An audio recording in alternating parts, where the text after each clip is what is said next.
Hello दोस्तों, मेरा नाम शांता है। मैं 35 साल की हूँ।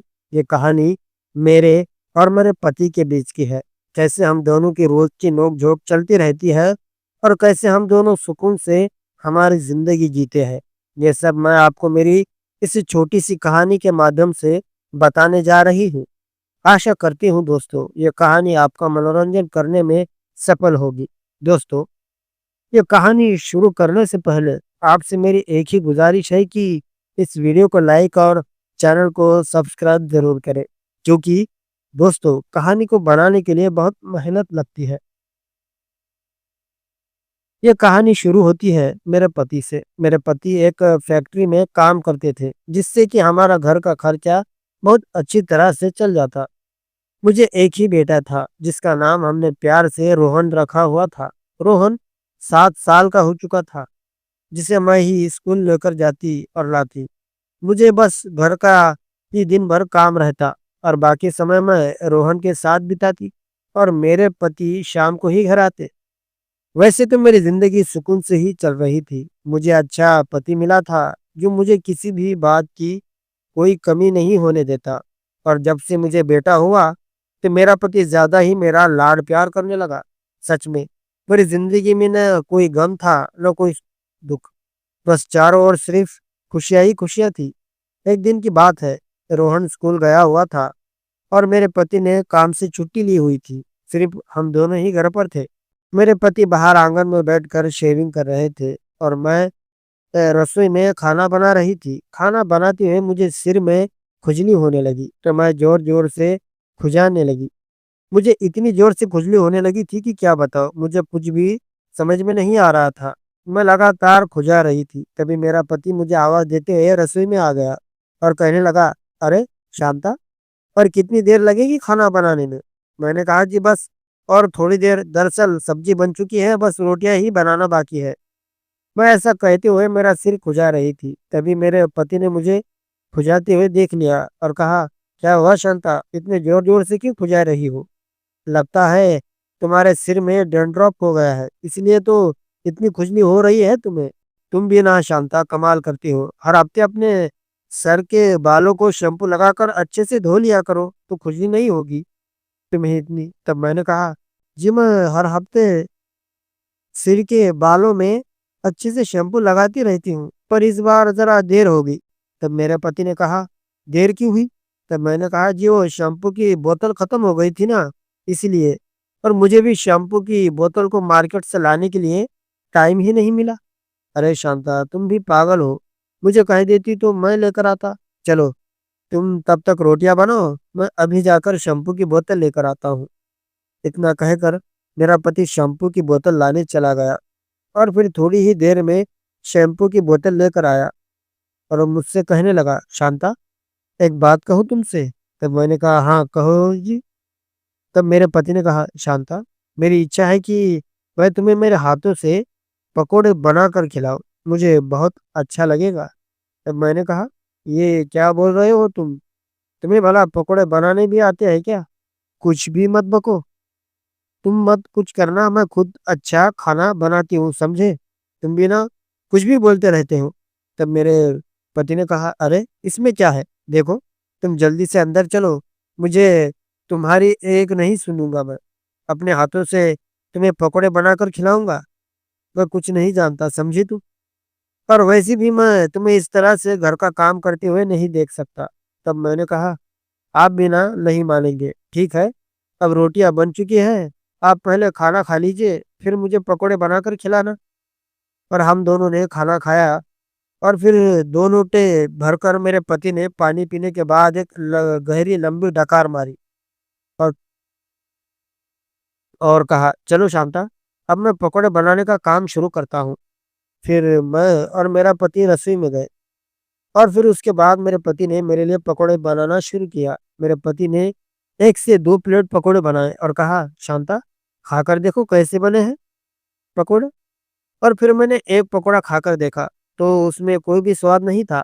तब मैंने गुस्सा होते हुए कहा, "ये क्या बनाया है तुमने? क्या पकोड़े ऐसे होते हैं? अरे पागल आदमी!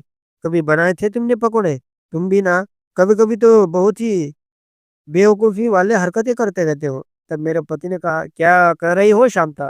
क्या मैंने सच में अच्छे पकौड़े नहीं बनाए?" तब मैंने कहा, "जी हाँ, पागल आदमी, कुछ नहीं आता तुमको, बस बड़ी-बड़ी टींगे मारते रहते हो। चलो, हटो, जाने दो मुझे, खामखा मेरा भी समय खराब कर दिया। वैसे भी मेरे घर के काम सारे वैसे के वैसे पड़े हैं।" तब मेरे पति ने कहा, "अरे शांता, कोई बात नहीं, अगली बार अच्छे से पकौड़े बनाने की कोशिश करूँगा।" तब मैंने कहा, "कोई ज़रूरत नहीं है, बस चुपचाप मेरे ही हाथ का बनाया हुआ ही खाना खाया करो, ज़्यादा दिमाग मत चलाया करो। देखो जी, मुझे लगता है कि एक बार मुझे किसी अच्छे बालों वाले डॉक्टर के पास जाना पड़ेगा, क्योंकि मेरे सिर के बाल भी काफ़ी पतले हो रहे हैं।" तब मेरे पति ने कहा, "अरे हाँ, चली जाना, पर अभी मेरी सैलरी आने में 1 हफ्ता बाकी है। तुम्हें तो पता है कि अब मेरे पास फूटी-कौड़ी भी नहीं है।" तब मैंने कहा, "मैं कौन-सा अब जाने की बात कर रही हूँ? तुम्हारी सैलरी आने के बाद ही जाऊँगी। चलो, बहुत देर हो गई है, अब मैं नहाने जाती हूँ।"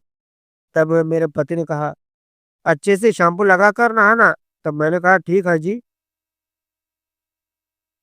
अब आप जाइए और अपना काम कीजिए, मुझे मत समझाइए।" जब नहाने के लिए मैं जाने लगी, तब मेरे पति ने धीरे से कहा, "अरे शांता, सुनती हो?" तब मैंने पीछे मुड़कर कहा, "हाँ, कहो।" तब मेरे पति ने कहा, "शांता, मेरा बहुत मन कर रहा है तुम्हारी किताब को पढ़ने का, क्या थोड़ी देर पढ़ने दोगी? देखो, मैं ज़्यादा देर तक नहीं पढ़ूँगा, बस जल्दी ही पढ़ना खत्म करूँगा।" तब मैंने कहा, "अच्छा, तो तुम्हें इसलिए छुट्टियाँ लेना अच्छा लगता है, ताकि तुम मेरी किताब को पढ़ सको।" तब मेरे पति ने कहा, "अरे शांता, कैसी बातें करते हो? वो क्या है कि कभी-कभार मन होता है तुम्हारी किताब को पढ़ने का, क्योंकि तुम्हारी किताब दिखने में भी बहुत सुंदर है और पढ़ने में भी बहुत मज़ा आता है।" तब मैंने कहा, "अच्छा, मुझे मस्का लगाने की कोशिश कर रहे हो? मैंने तुमसे क्या कहा था कि जब तक तुम मुझे एक डायमंड का नेकलेस लेकर नहीं दोगे, तब तक तुम मेरी किताब को पढ़ नहीं सकते। क्यों, याद है या भूल गए?" तब मेरे पति ने कहा, "अरे कैसी बातें करती हो शांता, भला मैं कैसे भूल सकता हूँ? देखो, बस आज मेरा कहना मान लो। देखो, मैं तुम्हें इस महीने में कैसे भी करके डायमंड नेकलेस लाकर दूँगा। ये मेरा वादा है तुमसे।" तब मैंने कहा, "अच्छा, बड़े होशियारी बनते हो। क्यों, जब तुम्हारा काम मेरे साथ पड़ता है तभी तुम मुझसे इस तरह की बातें करते हो, नहीं तो।" तब मेरे पति ने कहा, "क्या शांता, तुम बातों में समय बर्बाद कर, चलो ना किताब को पढ़ने का काम शुरू करते हैं।" तब मैंने कहा, "अच्छा बाबा, ठीक है, पर ध्यान रहे तुम मेरी किताब को ज़ोर-ज़ोर से मत पढ़ना, नहीं तो मैं तुम्हें मेरी किताब नहीं पढ़ने दूँगी, समझे? तुम्हारा हर बार का यही रोना है, जब भी मेरी किताब को पढ़ने लग जाते हो तो बहुत ज़ोर-ज़ोर से पढ़ना शुरू करते हो।" तब मेरे पति ने कहा, "अरे क्या शांता, तुम भी कितनी बड़बड़ करती रहती हो। अब चलो ना जल्दी, मुझे कब से तुम्हारी किताब को पढ़ने की इच्छा हो रही है।" तब मैंने कहा, "ठीक है।" और फिर मेरे पति ने मेरी किताब को खोला और पढ़ना शुरू किया और फिर ज़ोर-ज़ोर से पढ़ने लगा। तब मैंने कहा, "ए जी, क्या कर रहे हो?" मैंने कहा, "क्या कहा था तुमसे कि धीरे-धीरे से मेरी किताब को पढ़ो? तुम तो बहुत ही स्पीड से पढ़ने लगे।" तब मेरे पति ने कहा, "अरे शांता, माफ़ करना, वो क्या है कि याद ही नहीं रहा।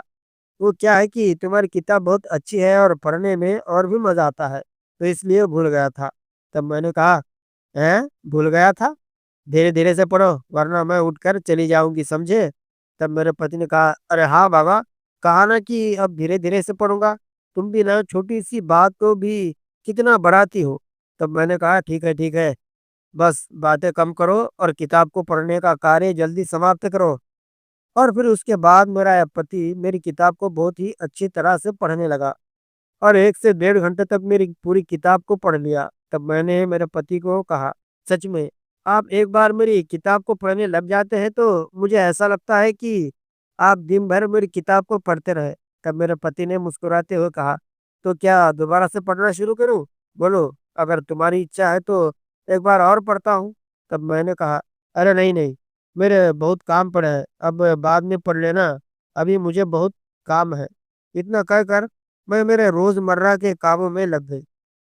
दोस्तों, उम्मीद है आपको ये छोटी-सी कहानी पसंद आई होगी, तो प्लीज़ इस वीडियो को लाइक और चैनल को सब्सक्राइब ज़रूर करें। धन्यवाद। दोस्तों, ये कहानी पूरी तरह से काल्पनिक है। ये कहानी सिर्फ़ आपके मनोरंजन के लिए बनाई गई है।